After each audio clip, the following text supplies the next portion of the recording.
Corona से थोड़ी राहत क्या मिली, एक और बीमारी ने लोगों को अपने आगोश में लेना शुरू कर दिया।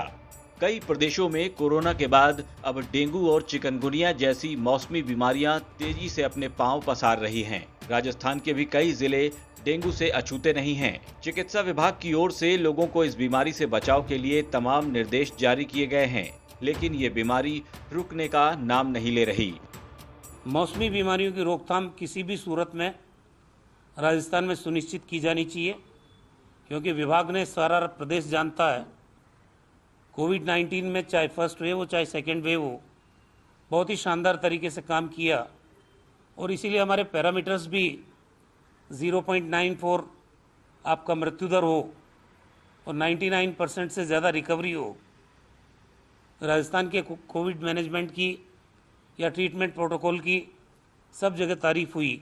ये वही टीम है, अभी हमने कहा कि कोविड के केसेस अभी कम हैं, ऐसी परिस्थिति में हमारा फोकस मौसमी बीमारियों के ऊपर होना चाहिए। आखिर कैसे पता करें कि डेंगू बुखार हो गया है? इस बुखार में शरीर के खून में प्लेटलेट कम हो जाते हैं। अक्सर लोग डेंगू को सामान्य बुखार समझकर पहले दवाई खाते हैं और बाद में हालत खराब होने पर डॉक्टर के पास जाते हैं। डेंगू का बुखार मादा एडीज इजिप्टी मच्छर के काटने से होता है। इन मच्छरों के शरीर पर चीते जैसी धारियां होती हैं। ये मच्छर दिन में खासकर सुबह के वक्त काटते हैं। डेंगू बरसात के मौसम और उसके फौरन बाद के महीनों यानी जुलाई से अक्टूबर में सबसे ज्यादा फैलता है। पूरे राजस्थान में डेंगू के खिलाफ और मौसमी बीमारियों के खिलाफ विशेष अभियान विभाग के द्वारा चलाया जाए। उसके अलावा सभी जिलों में और स्टेट लेवल पे 24 घंटे कंट्रोल रूम काम करे, रैपिड रिस्पांस टीम की गठन की जाए उसका।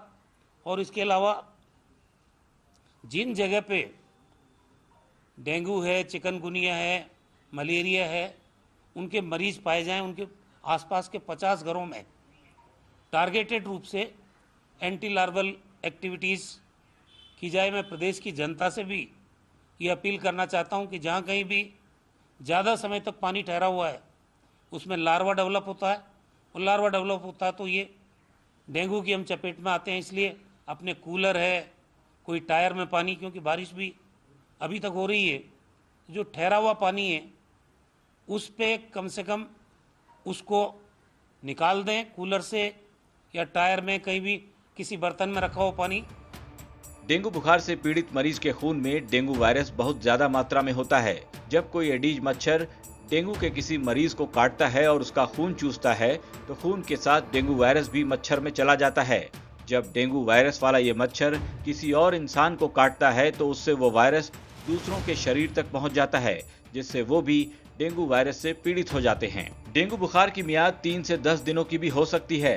साधारण डेंगू बुखार में ठंड लगने के बाद अचानक तेज बुखार होता है, फिर मांसपेशियों और जोड़ों में दर्द होता है, आंखों के पिछले हिस्से में दर्द शुरू हो जाता है, बहुत ज्यादा कमजोरी लगना, भूख न लगना और जी मिचलाना और मुंह का स्वाद खराब होना, गले में हल्का सा दर्द होना, शरीर पर गुलाबी रंग के रैशेज हो जाना, ये सब डेंगू के ही लक्षण हैं।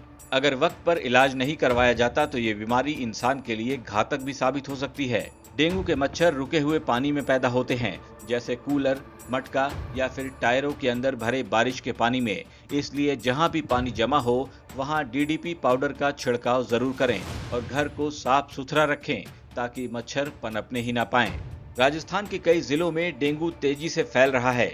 इस साल भी डेंगू के आंकड़े काफी चिंताजनक हैं। 30 सितंबर 2021 तक शहरों में डेंगू के मरीजों की संख्या की बात की जाए तो जयपुर में 1332 डेंगू के मरीजों की पुष्टि हुई, अजमेर में 289, अलवर में 440, बाड़मेर में 268, भीलवाड़ा में 269, बीकानेर में 270, चूरू में 270, धौलपुर में 201, झालावाड़ में 431, करौली में 531, कोटा में 598 और उदयपुर में 208 डेंगू के मरीजों की पुष्टि की गई है। इस साल 30 सितंबर तक डेंगू से 10 मरीजों की मौत भी हो चुकी है। अलवर में 3, दौसा में 2, जयपुर में 2, बीकानेर, सवाई माधोपुर और श्रीगंगानगर में एक मरीज की जान डेंगू ले चुका है। कोरोना प्रबंधन को लेकर अशोक गहलोत सरकार बार बार अपनी तारीफ करती है, लेकिन डेंगू के मरीज जिस तरह से बढ़ रहे हैं उसकी रोकथाम के लिए सरकारी अस्पतालों के इंतजामात नाकाफी से नजर आते हैं। अस्पतालों में मरीजों की भीड़ और ओपीडी में डॉक्टर को दिखाने के लिए मरीजों की ये लंबी लाइनें इस बात का जीता जागता प्रमाण है कि राजस्थान के सरकारी अस्पताल खुद भी कितने ज्यादा बीमार हैं। ब्यूरो रिपोर्ट, राजस्थान तक।